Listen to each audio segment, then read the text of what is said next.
Samson et Dalila. C'est un opéra de Saint-Saëns, Camille Saint-Saëns. L'histoire de Samson et Dalila, à la base, c'est extrait de la Bible hébraïque. Du coup, pour comprendre l'histoire de l'opéra, il faut un peu se pencher sur qui est Samson et qu'est-ce que c'est que tout ce bazar de nazir. Donc, un nazir, c'est quelqu'un qui se consacre à Dieu pendant une période, en ne se coupant pas les cheveux, en ne pouvant pas boire d'une boisson fermentée, comme l'alcool par exemple, et d'autres trucs comme ça. Samson, le truc c'est qu'il a pas choisi, c'est un nazir de naissance. Parce qu'en fait sa mère, elle était stérile et Dieu il a fait t'inquiète, t'es stérile mais y a pas de problème, tu vas avoir un enfant. Et non seulement tu vas avoir un enfant, mais en plus il va être beau et fort et nazir, donc il va se consacrer à moi. STP, cool. Bref, le truc à retenir, c'est que Samson, c'est un envoyé de Dieu, qui est super balèze et qui tire sa force de ses longs cheveux de juif. Donc, acte 1.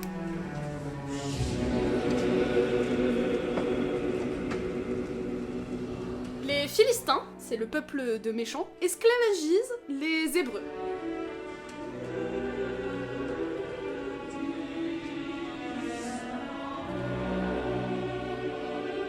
Et Samson, trop balèze, les libère en tuant l'esclavagiste en chef. Comme ça, là, bim, d'entrée, ouais. Sauf que le grand prêtre de Dagon, et non pas de dragon comme je l'ai longtemps cru, il a pas dit son dernier mot, et il chante un air avec des paroles très charmantes.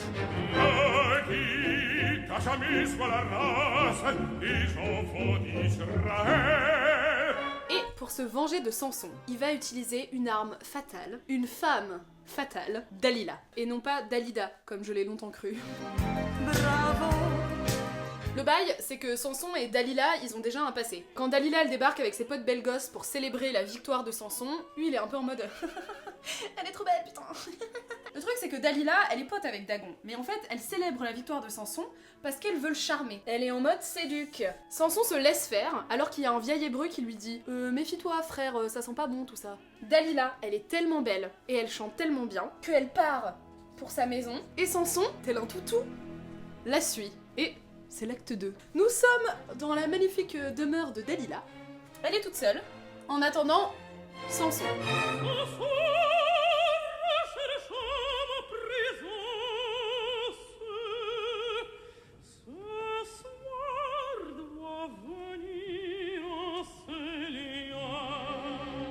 Et elle chante un air de vengeance.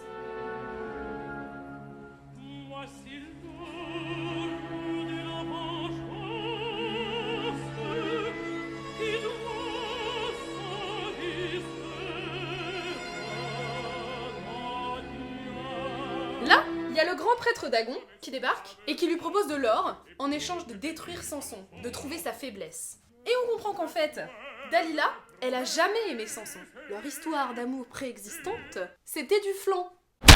En fait, c'était que des tentatives ratées de Dalila pour essayer de trouver la faiblesse de Samson. Et Samson, le pauvre bichou, il croyait que Dalila, elle l'aimait vraiment. Le grand prêtre, il est content et il se casse en mode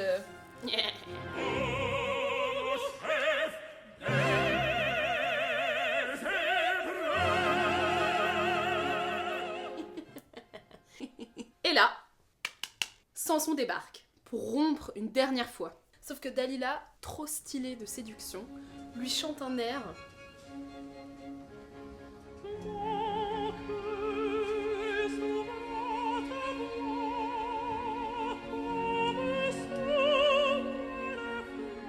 qui est d'un tube.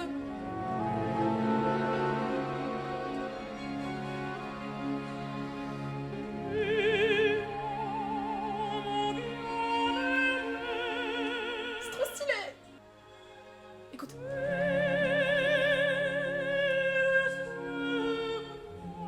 C'est un peu oriental et tout.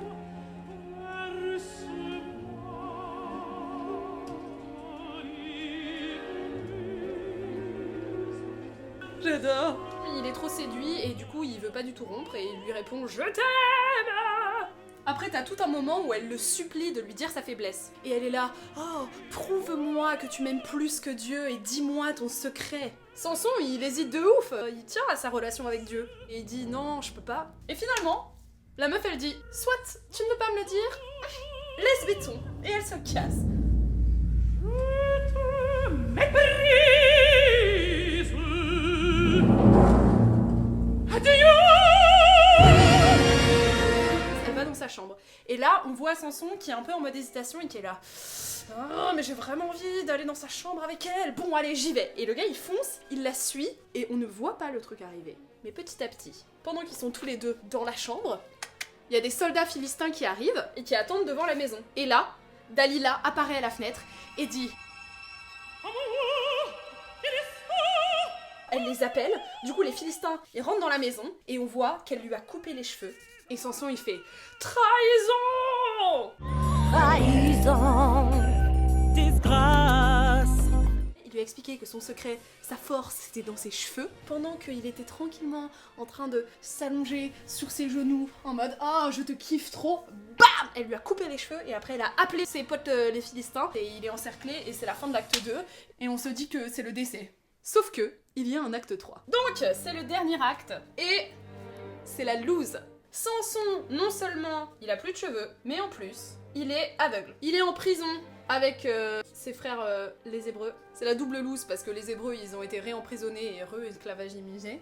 Les Hébreux lui chantent des reproches. À cause de toi, on est retourné à la case départ, donc bravo. Il se chante des reproches à lui aussi. Voilà, il s'excuse auprès de Dieu, il dit qu'il a vraiment tout raté. Il y a les gardes philistins qui viennent le chercher pour l'amener à une fête de célébration de méchants.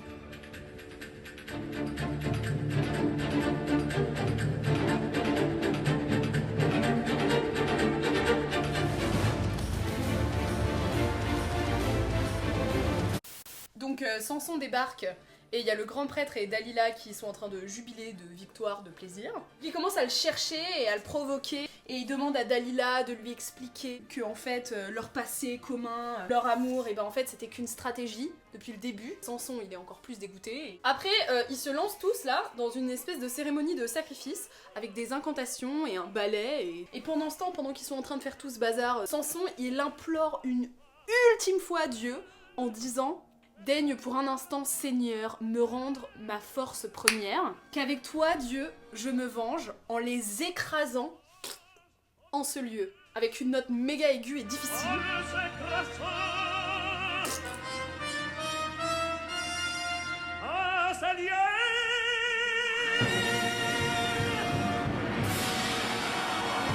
Et là, il y a le temple qui s'effondre sur les Philistins et sur Samson. Ils sont écrasés. Ils meurent tous. Hop! Dieu il déconne pas. Hein. Oh, salut!